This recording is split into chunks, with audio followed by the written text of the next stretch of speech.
tarde, né? Boa tarde. Boa tarde. Estamos aí com 2 secretários jovens, né? Mas que estão cumprindo um papel muito importante na administração do Rodrigo Agostinho. O governo que já trocou um monte de secretário e vocês vão ficando, quer dizer que estão passando no vestibular, né, Darlene? É verdade, é verdade. Pelo menos nós estamos, né, fazendo um trabalho, seguindo as diretrizes do plano de governo do prefeito, tendo perspectivas, criando outras expectativas, não é? E aí trabalhando dentro da pasta, né, buscando assertiva, buscando ouvir a comunidade. Enfim, estamos aí com o prefeito. Você está gostando da brincadeira? Com certeza, Duda. Pelo menos a tua família entende de planejamento. É uma família histórica em construção, em arquitetura. Sim, sim. Né? O pai diz que faz falta lá, né? Mas eu acho que é um exercício muito interessante que eu tive a oportunidade, o convite que eu tive para estar junto com a equipe do Rodrigo, para trabalhar com ele, pela população, pela cidade, né? Passar a ser um pouco ator desse processo de mudança. Eu acho que é importante. Parar de reclamar e começar a fazer alguma coisa. Claro. Né? Eu acho que reclamar é coisa de perdedor. Né? Com Você certeza. sente que o clima está melhorando em Bauru, Rodrigo? Eu sinto. Eu gosto dessa cidade. Nasci em São Paulo, mas sou mais bauruense do que paulistano, né? E a cidade que a família do meu pai adotou para morar e viemos na sequência. Então eu acho que assim, Bauru tem tudo para ser como outras grandes cidades de mesmo porte, né? A gente fala de Ribeirão, Ribeirão é isso. Quer dizer, Bauru também pode ser Piracicaba, mesmo. né? Bauru vai virar melhor que o Ribeirão. Com certeza, tem tudo para isso. Claro. Né? E a gente está vendo aí os grandes investimentos vindo para a cidade, as políticas sociais, habitacionais acontecendo. Então acho que o prefeito está conseguindo marcar a sua gestão e cumprir aquilo que ele prometeu durante a campanha. Eu morei 4 anos em Ribeirão, fiz faculdade lá, a primeira faculdade minha.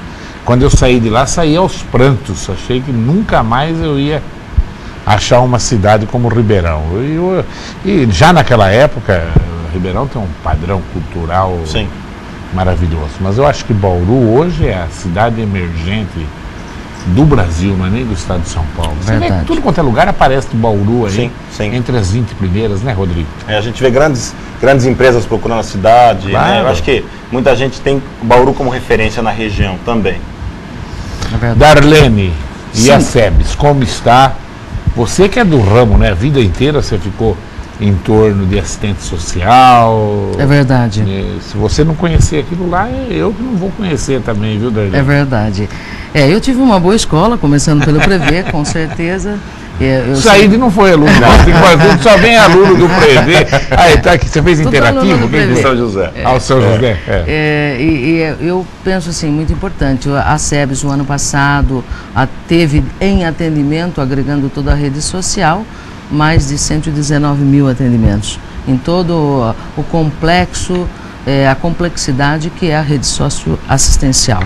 Então, nós temos que dar conta, né, de reorganizar as famílias, modificar essa situação e trazer uma luz, não é, desta prática, avançando sempre para modificar a vida da pessoa.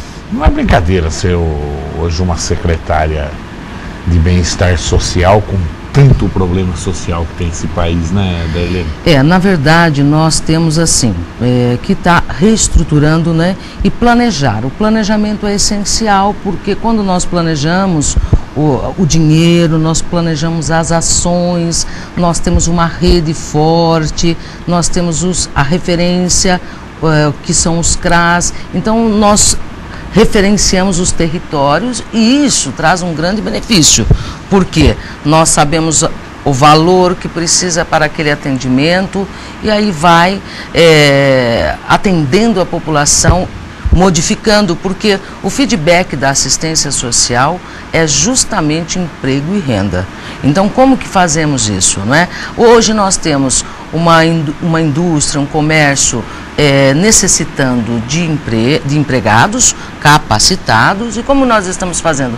Formando esse pessoal através de toda a rede socioassistencial, transferência de renda, é muito importante se dizer. Hoje nós temos um parâmetro que só de transferência de renda no município é 44 milhões injetado, fora o orçamento que o prefeito, né, destina para a pasta da assistência. Então é importante, o prefeito Rodrigo tem atendido nossas solicitações, está dentro das diretrizes de governo e ele tem sido, assim, por exemplo, eu vou citar um exemplo para você. Nós estávamos no final do ano numa transferência de atendimento de pessoas que fazem uso de substância psicoativa, passou para a saúde e nós transferiríamos da pasta esse valor. O prefeito falou, não vamos transferir, vamos implantar outros projetos. Então aí está centro de referência, vamos instalar um polo novo do CRAS, então é importante, né, nós estamos caminhando. E o programa Minha Casa Minha Vida, como dizem, né, é um programa maravilhoso que tem dado possibilidade e aspiração para a população. Rodrigo, explica para o telespectador, hoje é um dia importante para 34 famílias que saem de residências praticamente inexistente e tem as suas casas. Que projeto é esse? Quanto custou esse projeto? Quem bancou esse projeto? E se é hoje mesmo o dia que elas vão mudar para essas casas? Bom, são 34 famílias do Parque Real que estão sendo reassentadas em residências adequadas. Hoje elas moram em barracos, é uma favela do bairro Parque Real, que ocupa uma área verde da prefeitura, né, e é considerado uma área de risco, né. Vira e mexe o Brito tem que socorrer aquela população, você tem aquela situação por volta de 15, 20 anos, pessoas morando daquele jeito, né, e hoje a gente está tendo a oportunidade de fazer a mudança dessa população para casas que foram feitas personalizadas para cada família, com 1, 2 e 3 dormitórios de acordo com o tamanho de cada família, né, e elas estão saindo de uma cidade que elas não existem, né, porque é um loteamento clandestino, é uma situação irregular, para uma situação real, uma situação que ela vai ter um endereço, né, ela vai começar a pagar água, vai pagar luz, vai pagar IPTU, vai pagar a parcela da residência, que não é de graça essa casa, né, a pessoa fala, lá em Bauru estão dando casa, a prefeitura ela tem um grande subsídio com a ajuda do governo federal, mas assim, essa casa vai custar parcela de R$50 por mês para, durante 10 anos, ela pagar o montante de R$6.000 aproximadamente. Né? Quem que bancou esse projeto? O governo federal, através do Fundo Nacional de Habitação de Interesse Social, com o subsídio da prefeitura. Isso deve estar em torno de R$1.300.000 e a prefeitura deve ter gasto uns R$250 mil aproximadamente como contrapartida em relação a essas famílias. Né? E também está auxiliando na remoção, na transferência de todas essas famílias com as mudanças. Já iniciamos hoje limpando toda a área, tirando todos esses barracos. Essa favela não vai existir mais e não vai ser ocupada novamente. Essa área vai se transformar numa praça ou num parque, que é a finalidade daquela área pública para a população que reside no entorno. Hoje, as famílias, como que elas vão se deslocar para lá? Já estão se deslocando com caminhões cedidos pela prefeitura, né, a Darlene pode até reforçar essa fala minha, que foi um trabalho muito legal entre as secretarias e outras entidades que envolvidas nesse processo, a SEMA, a Obras, a Indurb, a própria SEBS com toda a sua equipe de assistência social.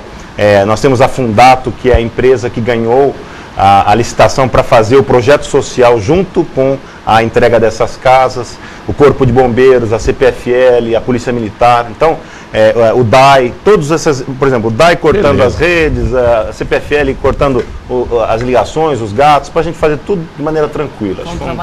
Foi um trabalho simultâneo que nós, a CEPLAN e a SEBS e todas as outras secretarias, durante esse período de um ano, nós estamos trabalhando com esses moradores. Por isso o Rodrigo colocou a questão de personalidade.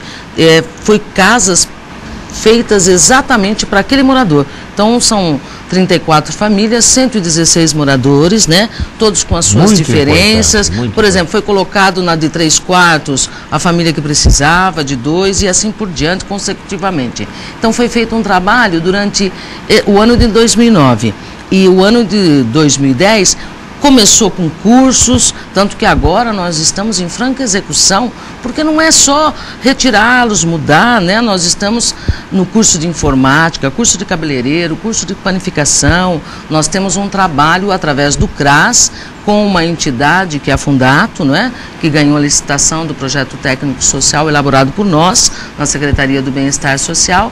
Então todos, aliás, eu quero aqui também aproveitar, o Rodrigo me permita mandar parabéns aos funcionários públicos, porque foi uma dedicação, como era o primeiro projeto para a entrega dessas casas, todos se dedicaram de igual força, nós montamos toda uma equipe, então foi assim, tratado o assunto, foram feitas reuniões, a Caixa Econômica, tanto que a Caixa Econômica hoje possibilitou também, estando lá, doando, os funcionários da Caixa Econômica ficaram tão sensibilizados que doaram chuveiros. E não só a Caixa Econômica, o Confiança doou sacolas, foram kits, a Plazútil fez um trabalho maravilhoso através do pedido do Rodrigo, foram kits, por quê? E nós entregamos as cestas básicas, porque durante o período de um mês, para que eles tenham condições de reestruturação, através dos cursos, através de novos empregos, não é?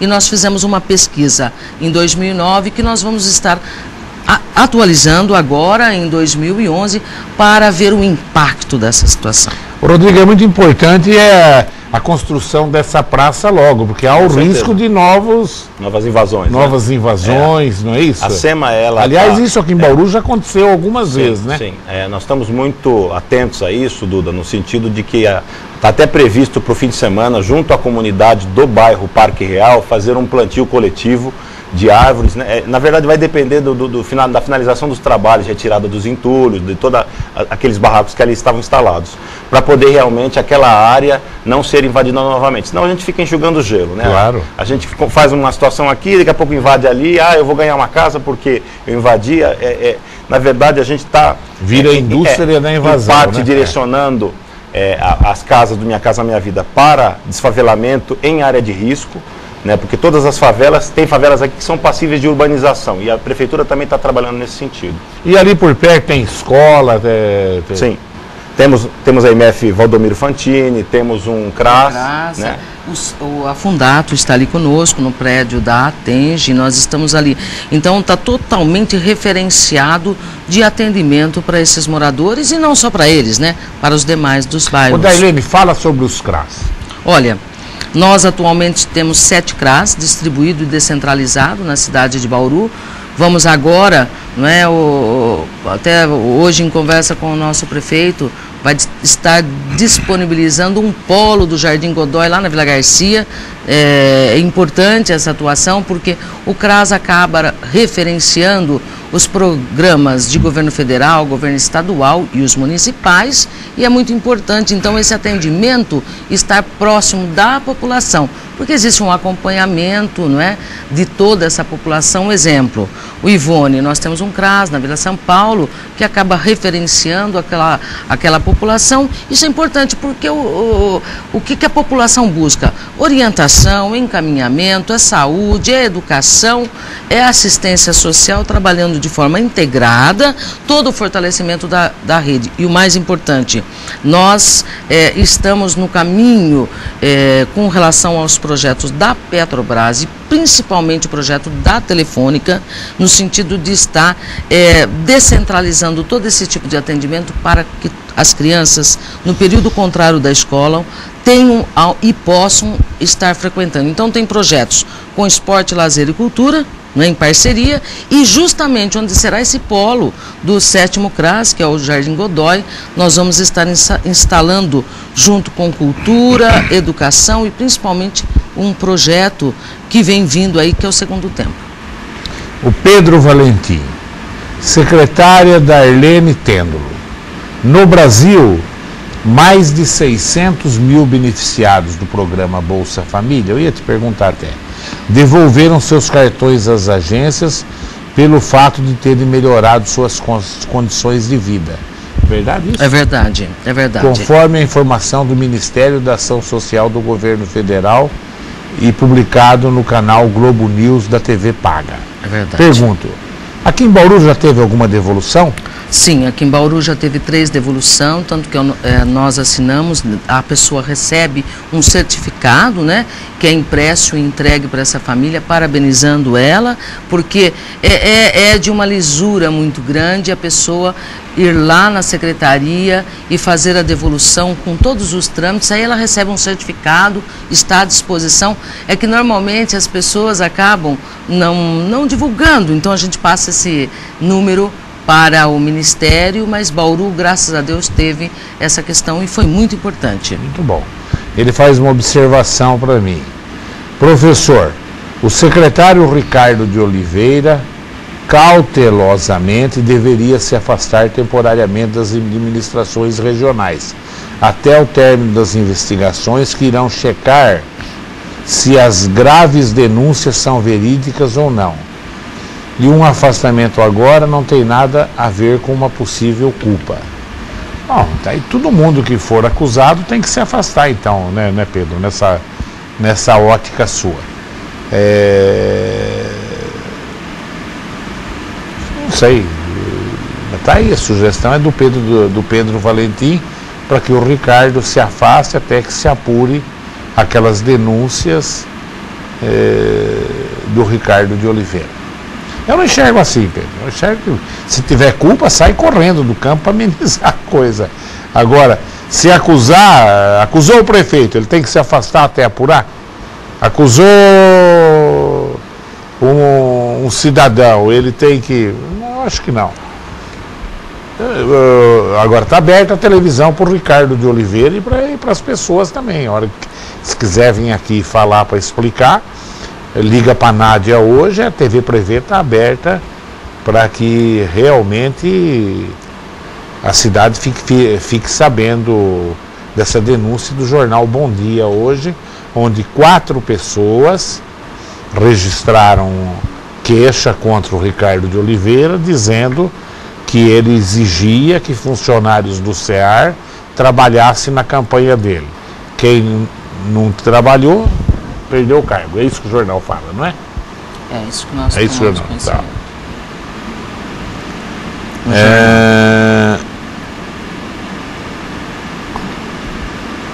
Aqui, ó. Eduardo do Aimorés pergunta para você, Saíde. Sim. Próximo ao Aimorés, existem casas da FEPASA que foram invadidas por muitas pessoas. O que vocês farão a esse respeito e sobre o desfavelamento que está acontecendo em Bauru? Bom, Eduardo, o Aimorés é uma área que hoje pertence ainda à União, onde tem essas casas, né? A prefeitura está de uma forma geral, onde tenham áreas que são da União, tentando resgatá-las para o poder municipal, para poder ou utilizar para outros fins, ou dependendo da situação onde elas estejam, garantir o assentamento das casas, né? De uma forma geral, não é todo lugar onde tem favela que a gente vai ter remoção.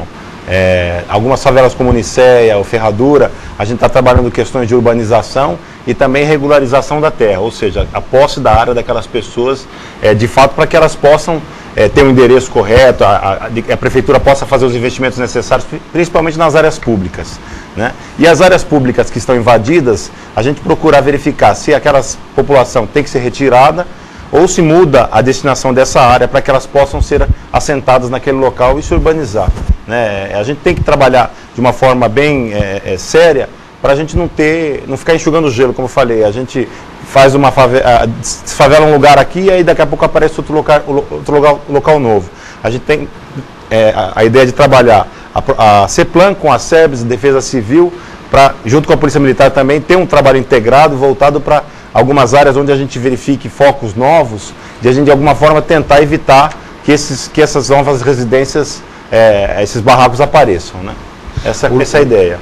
O número de perguntas é grande já. O Rafael do Meridote. Querida Darlene, você é uma guerreira, defensora de causas sociais. Queria o seu comentário. Não posso me conformar com a situação catastrófica que se tornou o Lar Escola Rafael Maurício. Sempre fez um trabalho social muito importante e não merece estar nessa situação. Aqui simplesmente as situações fecham as portas E os nossos políticos que adoram o oba-oba, num ato de covardia, se calam e se escondem debaixo do tapete. Alguém tem que se pronunciar a respeito. Bom, nós estamos monitorando, né, porque o lar, com todas essas dificuldades, né, e